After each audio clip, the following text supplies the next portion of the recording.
Housing society తీర్పు విషయంలో అనుచిత వ్యాఖ్యలు చేసిన కేటీఆర్ పై హైకోర్టు సుమోటోగా కేసు నమోదు చేసింది. దీనికి సంబంధించి మరింత సమాచారాన్ని మా ప్రతినిధి చారిని అడిగి తెలుసుకుందాం. చారి, హౌసింగ్ సొసైటీ తీర్పు ఏంటి, దానిపై కేటీఆర్ ఏమని వ్యాఖ్యానించారు?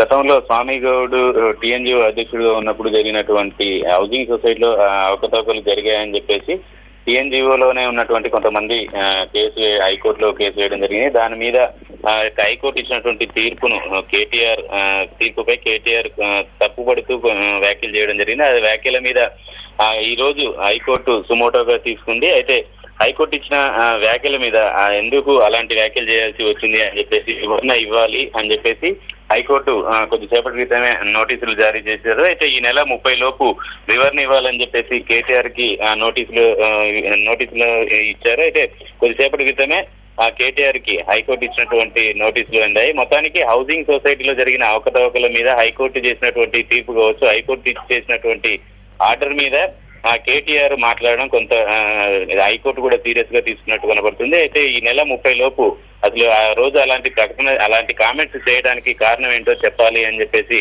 హైకోర్టు ఈ రోజు నోటీస్ ఇచ్చింది. ఈ నెల 30 లోపు నోటీసుకి వివరణ ఇవ్వాలని కోరింది ఆమెని. Thank you Chari.